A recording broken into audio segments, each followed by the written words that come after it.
On Tech News Today, Reddit CEO Elgan apologizes. Plus, Japan and America are set to fight in the epic robot battle of the decade. And has Apple's control freakery finally gone too far? It's all coming up next on Tech News Today. This is Twit. Bandwidth for Tech News Today is provided by Cachefly at CACHEFLY.com.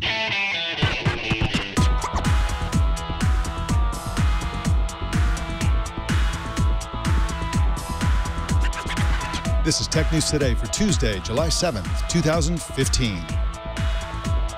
This episode is brought to you by Gazelle, the fast and simple way to sell your used gadgets. Find out what your used iPhone, iPad, and other Apple products are worth at Gazelle.com. Tech News Today is the show where we talk about the tech news with the journalists who report it. Welcome to the show. I'm Mike Elgan, and our co-anchor today is After Nine's content czar, Joe Panettieri. Hey, Joe Panettieri, what's going on, man? Quite a bit. We're very, very busy with software development. Now, what we're actually developing is a whole other story, but life is good. How are things by you? Things are good. We got some really interesting news today, and we're going to be talking about some of the biggest issues in technology today. For example, is Apple a total control freak? We'll get right into that story in a few minutes, but first let's get to another big story that just about everybody online is talking about, which is, of course, Reddit. In the wake of a mod revolt on Reddit over the sacking of popular AMA coordinator Victoria Taylor, Reddit CEO Elgan acknowledged that the company screwed up, and she promised to try harder. Joining us to talk about all this is TechCrunch writer Sarah Buhr, Mother Jones reporter Josh Harkinson, and Newsweek reporter Polly Mosendz. Welcome to all of you. Thank you. Thanks. Now, Sarah, let's start with you. Elgan admitted that she or they, Reddit, screwed up. So what is her understanding about what they did wrong? So, well, that depends on who you ask, right? So if you ask Reddit, or if you look at the apology, it looks like they admitted that they didn't listen to the community on a number of issues. And the apology included things that they would do to rectify the situation. They included that they would add new tools for moderators, that they would set two different moderators, developers in place to help with moderators. There are a number of things that they have promised. But if you ask the community, depending on who you ask, some part of the community looks like they're happy that there was finally an acknowledgement that there was something wrong and that they apologized. The rest of them, a lot of Redditors don't seem to believe that this is actually going to fix anything. They're still upset about the dismissal of Victoria Taylor, who was in charge of Reddit's Ask Me Anything. Yeah, so there's still a lot of ways to go, but it really depends on who you ask. Yeah, so as we continue to move around the room here, jumping over to Josh with a quick question. Josh, from where you sit, what really triggered this in the first place? Can you rewind a little bit for those who have not heard the background on how this all came about in terms of, boom, this big story and then the fallout? Well, the timing was kind of weird. I mean, I was on this AMA with Jesse Jackson and Victoria Taylor the day before she was fired. And, it was a pretty contentious AMA. There were a lot of trolls and a lot of racist comments. And, some people who had posted in white power groups that are on Reddit had also come to this thread and started posting here.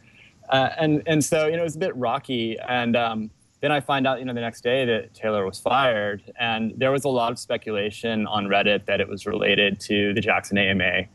So, I talked to Jackson's folks and I talked to Reddit, and they both say there wasn't a relationship there. And I tend to believe them, but it hasn't kind of quelled that rumor. And I think that is because, in part, Jackson's focus on diversity issues in Silicon Valley sort of dovetails with Powell's suit against Kleiner Perkins and her own focus on women in tech. And she's been cracking down on harassment at Reddit. And so these things all kind of snowball together. But really, Taylor hasn't called me back. So, I don't know what her point of view is. But, I have to take it at face value right now that the Jackson AMA was not a significant factor. Now, Josh, just to follow up on that, now this Jesse Jackson AMA, as you mentioned, there's a lot of racist comments and so on. And for anybody who's familiar with AMAs, that's essentially the kind of thing that one can expect. I think that there's a lot of kind of anti-Jesse Jackson sentiment on Reddit that could be classified in different ways. So some of it is just racism for people who frequent the racist boards, one of which was eliminated, most of which have not been eliminated. They're still up and running. Some of them are, you know, serious but strong disagreement with Jesse Jackson and his career, and, you know, he's been accused of being an opportunist and other things like that. And, you know, some of it is, you know, positive, constructive, and all the rest. So is this issue around AMAs another contentious one for the community? In other words, it seems to me that it would make a lot of sense to just not, you know, have a system that doesn't allow racist questions to be asked in the first place. Is there any changes afoot in Reddit to get the AMAs a little bit more civil? Well, I mean, as you point out, Mike, you know, this was kind of standard practice. This was not an unusual AMA in that respect. And, you know, that's kind of the culture of Reddit. I mean, you know, it's sort of an anything goes, free speech at all costs environment. And I don't see that significantly changing without serious pushback from the Reddit community. I mean, even POW's limited steps to address this by banning like clearly egregious subreddits, you know, led to significant pushback. And in light of, you know, the current situation with this full-scale revolt, it doesn't strike me as now. I don't think now is the time for Reddit to try that. Thank you, Josh. Hey, Polly, jumping on over to you. I am starting to hear some chatter about this quote-unquote petition drive. Can you describe that to us? What exactly does that involve at this point? Yeah, absolutely. So that actually started a couple weeks ago before all of this unfolded.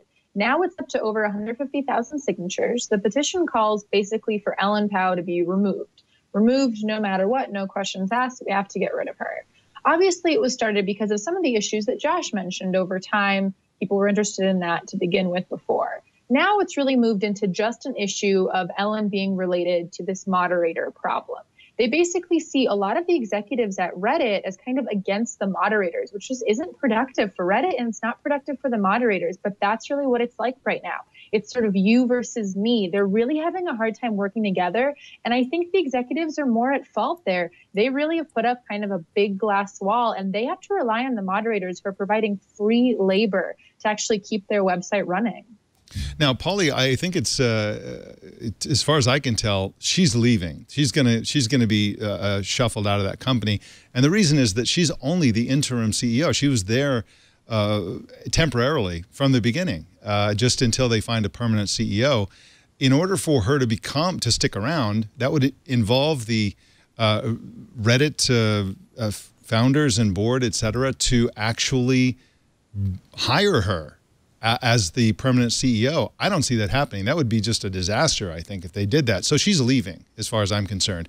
And I think right now it definitely be a long shot. Yeah, I would totally agree with you. Right now, certainly a long shot. I think probably she might try to discuss things. She might try to at least smooth it over. So when she leaves, it's comfortable. It's not as really tense as it is right now. Well, I think, hey, go ahead, Joe. I'm sorry. Yeah, you know, I got to follow up in terms of the financial model here. Now, as we've covered, a lot of this moderation is free labor, and yet Reddit, at best, I think, is break even. Correct me if I'm wrong, but may in fact actually be losing money. You know, Sarah, from your vantage point, what does this say about their business model and/or whether or not they can scale this thing as the moderators are all up in arms? Any clues there as to what may be going on with the model? Yeah. So this is a little bit tricky, right? So Ellen was brought in specifically. So Yishan Wang was brought in. He, the former CEO, was brought in for growth and there was a lot of discussion about profit back then. Then Ellen took over when Yishan stepped down. However you want to look at that, because they were trying to relocate Reddit employees.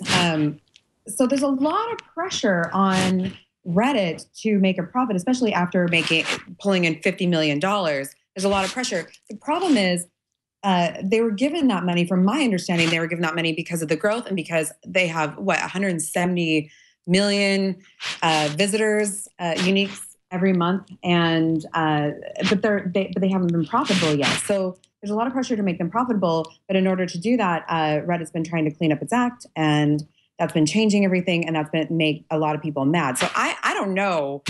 That's very problematic for the model that they were built on to turn into something that is going to be profitable for the company. And I'm not really sure how they do that without losing the current audience or changing something. We're having some audio problems there. I think it might be related to your microphone, Sarah. Now, quick question for you, Sarah. One final quick question. What's the one thing that you think that should be done at Reddit that would fix kind of this larger issue of moderator unhappiness, lack of revenue, et cetera? What would you advise Reddit to do at this point? Oh, man. Well, that's a tough one. And if you get it right, you win the prize of becoming the new CEO of Reddit. Right. Yeah, I get it right. I get to be the CEO. So that's a tough question because it was built on this sort of free speech, anything goes, you can do what you want. And it had massive growth based on that, right? But they never pulled in a profit on that. So now there's immense pressure to pull in a profit based on this community that's just huge, but was built for something completely different. How you switch that up, I have no idea. Yeah. I mean, they're going to have to change a lot of things and somehow figure out a way to continue the growth that they've had. Josh, same question. How would you fix Reddit?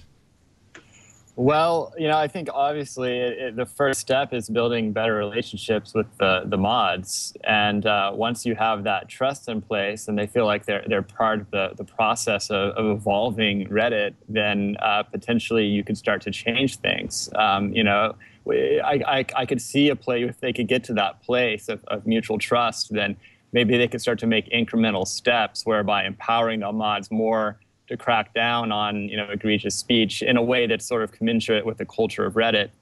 They can slowly begin to improve things. All right, good answer. And Polly, we'll let you finish up by telling us how you would fix Reddit or what advice you'd give Reddit.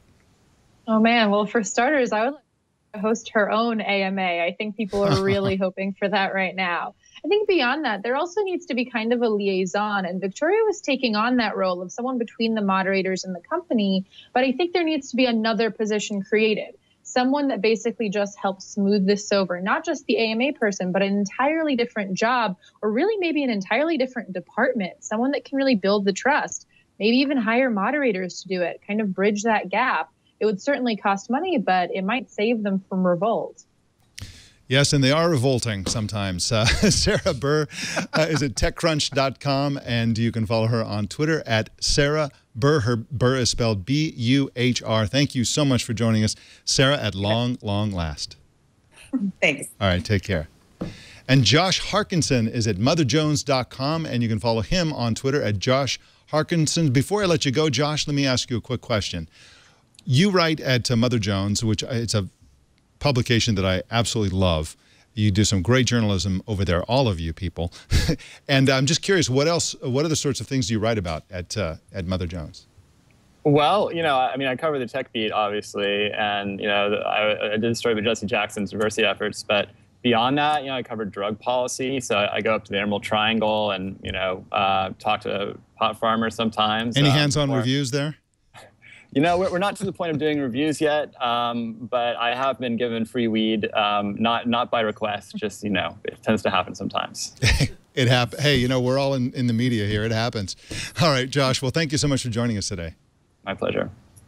And Polly Mosendz is at Newsweek.com. You can follow her on Twitter at Polly. Polly, I want to thank you so much for coming on again. This is your first time as a Newsweek journalist. And again, thank you so much. Thank you. All right, take care. We got some more news for you coming right up. But first, let's talk about Gazelle. And let's talk about a loophole that Gazelle offers you for getting a better phone than you would otherwise get. All of us, of course, would love to spend an infinite amount of money on our next phone or tablet or whatever. But, of course, we all have budgets. We can't just spend infinite amounts. We have to basically say, okay, we can only spend $300 or $400 or $500. You start with the budget and you think, how much phone can I get for my money? And the loophole is if you buy from Gazelle, you will buy a much better phone than if you buy a brand new phone. And of course, there's no such thing as using a brand new phone. As soon as you use it, it's been used. And so you might as well get one at a significant discount from Gazelle that's just like a brand new phone, that's just one of the hot phones that's currently available, and their prices are phenomenal. Yeah, you can save money if you want, or you can take that same money and get a much better phone. You can upgrade before you even buy the device. Gazelle is the greatest place to buy a phone, a tablet, and you know what? A lot of people don't realize this, but Gazelle also sells accessories like cables, chargers, screen protectors, and more. So if you need accessories and you want to buy them at a very low price, go to Gazelle and check out the accessories as well. You got to go to GAZELLE.com and check out Gazelle next time you're going to buy the new hotness. Find out what your iPhone's worth. Take a minute and go to Gazelle.com to find out.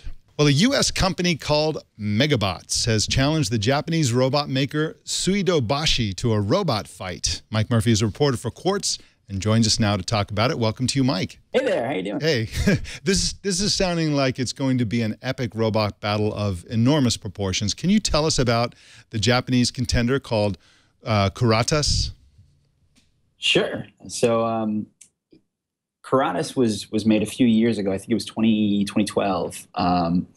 After the founder Kogoro Kurata, who had been influenced by the mecha and robot kind of characters that have been in Japanese anime for decades, when he kind of realized, well, there's not really any robots like this in the world, so I think I'm going to build one. And they worked on that for a couple of years, and I think it was debuted in 2012. And now there's an American team called Megabots who've decided they want to challenge Kurata to a robot fight. One of my favorite features of the Kurata is that, as I understand it, the robot will actually fire rapid-fire BBs when the pilot smiles. I hadn't heard that.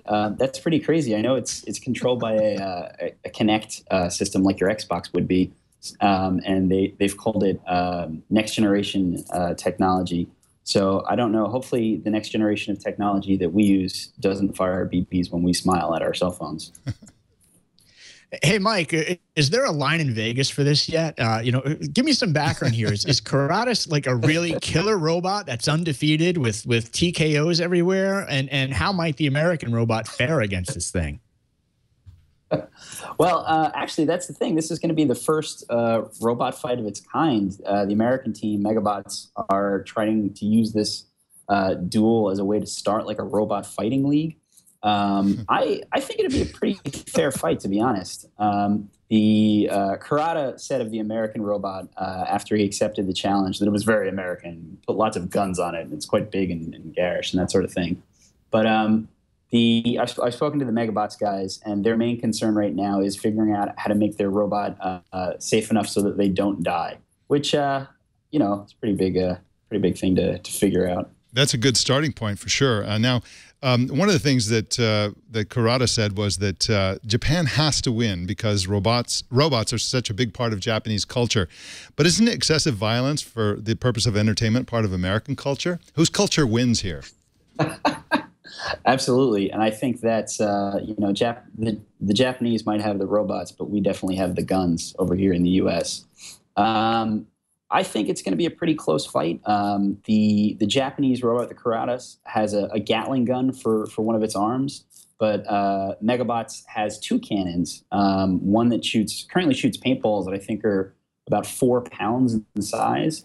But Kuratas wants to have the fight conducted not over paintballs, but over either live ammo, or he actually said that he wants to beat the American team into scrap. So I think it's going to be pretty intense. So, Mike, one follow-up. But might we actually see a league organized based on this battle, or is that just wishful thinking? Well, I asked Megabots that, and they said yes, that's their hope. I don't know where exactly we could hold this sort of thing. We have a hard enough time keeping TV shows like BattleBots on the air over here. So I also don't know what kind of size arena you would need. These giant, these things are like 15 feet tall. So it's not exactly like something you could have at like a local football field or something. You're gonna need a lot of space for this. And all those like old anime movies where there's giant robots, like things fighting Godzilla and things like that. They always take out like half of a city while they're doing it. So this is going to be a pretty big endeavor, I think. We just find an unpopular city to hold it in. Problem solved.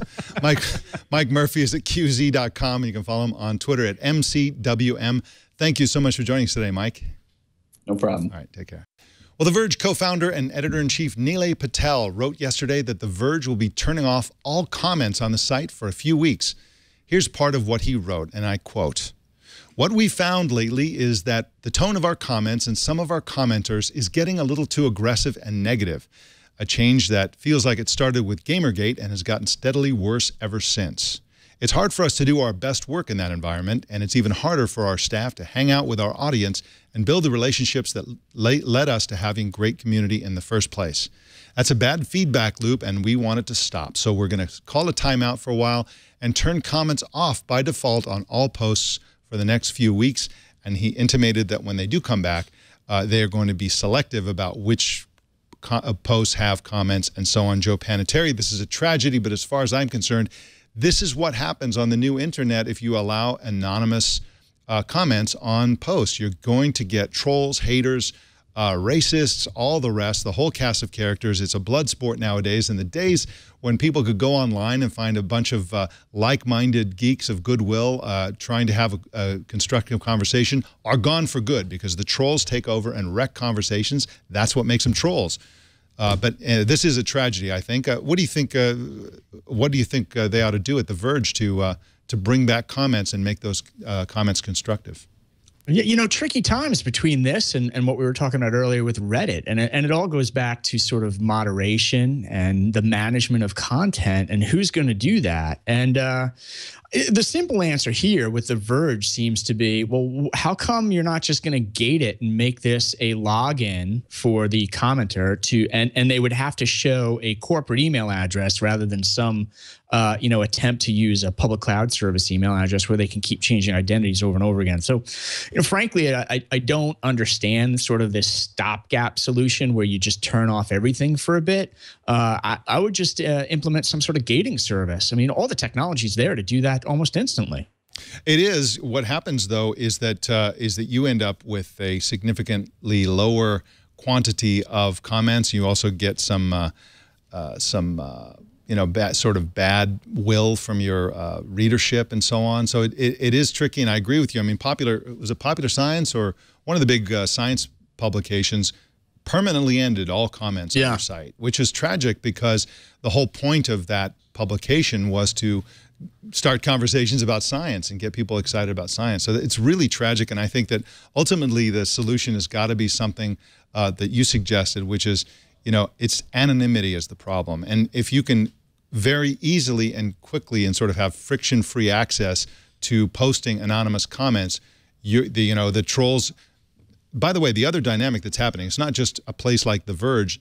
Trolls are being shut out all over the internet because fewer and fewer sites are tolerating trolls. So the trolls are kind of a constant. There's like some number out there of trolls, and as they have fewer and fewer places to do their trolling, they go to the places where they can still do it. So if you still are open for business for trolls, it's going to get worse and worse and worse as they find the new home with you. And so I think they've got to find a way to de-anonymize to a certain extent. Could be something as simple as having requiring a Facebook account, or it could be, something associated with this. I think this is a business opportunity. There's got to be a way for people to have expedited access. For example, you could have people who use, some sort of biometric access through their smartphone to authenticate themselves as a known, trusted, user, and then if you're not authenticated like that, then you get moderated. You get queued up for a human moderator to go through and decide whether you're trolling. Right, and you can almost do that through something similar to an ad network approach, where the ad networks display approved ads across certain websites based on what's going on those websites. So you can almost do the same thing. It's almost like a easy access or speed access through the airport system, right? So you're trusted at one airport, you're trusted through all of them. So maybe you're right. There's a way here to get into some sort of approved queue, and that queue gives you granted access into all these different websites. We'll see. The problem certainly isn't going away, though. It just seems to be coming up over and over again as we do each show, week to week. Yeah.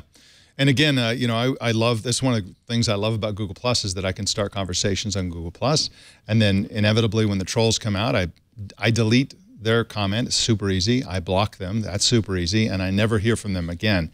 There's a little bit, you know, there's a little bit of anonymous trolling where occasionally somebody will create new, you know, now that they don't have a real names policy, create a new account and come back and troll some more. But I just block that one as well. It's so easy. It's got to be much, much easier to block than it is to troll.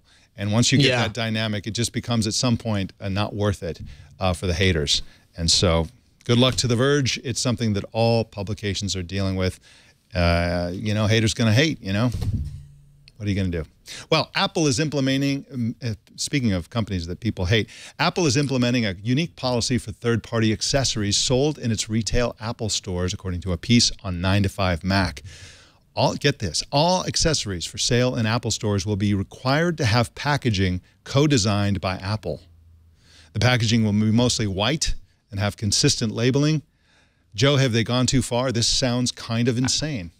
Absolutely. You know, when I heard about this, Mike, the first thing I thought of was that very Apple ad, the 1984 ad for the Super Bowl back in 1984, where they were breaking us free from the firm grip of IBM and total control and being drones. Well, guess what? They're going to whitewash everything in their stores. Third-party brands are going to be de-emphasized in order to get shelf space in an Apple store. That's a little scary. It's amazing. I mean, I think that if I am trying to reverse engineer Apple's thinking here, Johnny and I walked into an Apple store one day and said, you know, why is this so ugly? You know, it's because of those other products that I didn't design. Right. Wrecking the whole place. You know, the other thing here is Apple has to be very careful. What if they go about and they do this whitewash design on the third parties, and then one of those third parties has a lawsuit or has some sort of issue with their device? Now, it's not an Apple device or an Apple product per se, but suddenly Apple's brand is really sticky and attached to that brand that just went down the tubes. Why would you want to do that? Yeah, exactly. It's all very weird. And of course, the subtext of all this is that the number of products that they're going to be offering is going to be reduced significantly. So they're going to have a fewer number of partners roll out with the new designs at some point, and then later they may or may not decide to bring back others as soon as they redesign their packaging in cahoots with Apple. And of course, if you design something in partnership with Apple, that means Apple calls the shots and determines exactly what that design is, and has to approve anything that the company that owns the product and sells the product wants to do. Well, in product update news, Twitter announced yesterday that you can add your birthday to your Twitter profile. The feature has separate sharing options for the date and for the year. So, for example, you can make your birthday public, you know, January 2nd, but the year you were born private. So you don't have to reveal your age if you don't want to. The information, of course, can be used by Twitter to serve up more relevant advertising because they'll know your age. And to add your birthday, just go to your profile and choose Edit Profile. This is, Joe, part of the long-standing Facebookification of Twitter. Yeah, and contextual advertising. You know, I've got multiple Twitter accounts, both personally and then my corporate accounts, and I'm sort of curious here if I set the defaults for my birthday to be sort of in one case I'm a millennial, which I'm certainly not. Yeah. In another case I'm Gen X, which I am, and then another case I'm a boomer. I would just be curious to see what type of ads come up and the dynamics and how different my experience would be based on those three settings. Right. One of them, they're going to be trying to sell you a GoPro camera, and the other one, they're going to be selling you Geritol. So we'll see. We'll see if they get it right with the Gen X accounts. Yeah, I should try the same thing. I've got multiple accounts as well. Well, in big number news, we've got a huge number here for you, 351,940. That's how many government requests for data T-Mobile got in 2014. For some reason, T-Mobile got more requests than any other U.S. wireless carrier. Most of these requests came in the form of criminal or civil subpoenas. More than 17,000 were for warrants, and more than 3,000 were for wiretap orders, and the lion's share of those were sort of national security, NSA type of requests. We learned this information in the company's first ever transparency report published yesterday. Joe Panettieri, any guess as to why T-Mobile's getting more than other carriers? You know, I have no idea. The thing that really interests me is if T-Mobile could put a dollar amount on that. You know, you always see these research reports, for instance, on like, oh, you know what? I had to call the help desk today and it cost X amount of dollars to reset my password. Every time the government calls and has this request, I wonder how much it actually costs T-Mobile to get the right people involved, get the right data pooled, and then respond to that inquiry. I mean, my God. The hurdles that these companies are jumping through for government inquiries is just got to be unbelievable at this point. And obviously, they're not paying them for it. That's just something that they have to do because, you know, the government's pointing a gun at them, basically. Oh, well, what are you going to do? Well, our TNT fan of the day is Rickard Olsson in Skåne, Sweden. He posted this picture on Twitter while having some cold Lagunitas brewed and bottled right here in Petaluma, California. He says it's almost like being there being, of course, the brick house, which is literally, you can stagger from Lagunitas to the brick house here. It's that close. Very nice. Show us how you watch or listen to TNT. Just record a video or take a picture of yourself or your setup or your beer and post it on Instagram, Google+, Twitter, or Facebook and use the hashtag HowIWatchTNT so we can find it. Joe Panettieri, thank you so much for co-anchoring. As always, great stuff. I love to see it. And we will see you next Tuesday. Mike, thank you very much. And by the way, Mike, I don't know if it was this week or last week, but it was somewhere around here where I started joining you about a year ago. So thank you very much for 1 year. It's been great so far. I'm really enjoying it. A year passes like nothing. If you know that reference, you're as old as I am. Fabulous Furry Freak Brothers. Anyway, Joe Panettieri, thank you so much, and we'll see you again.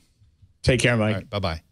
You can subscribe to Tech News Today. The best place to go is twit.tv/TNT. And you can watch us live every weekday at 10 a.m. Pacific, 1700 UTC at twit.tv. Just click on the live button. You can follow us on Facebook. Our Facebook name is facebook.com/TechNewsTodayTV. And you can follow me on all the social networks at elgan.com. Don't miss Tech News Tonight at 4 p.m. Pacific every single weeknight. That, ladies and gentlemen, is the Tech News Today. This show is produced by Jason Cleanthes and edited by Anthony Nielsen.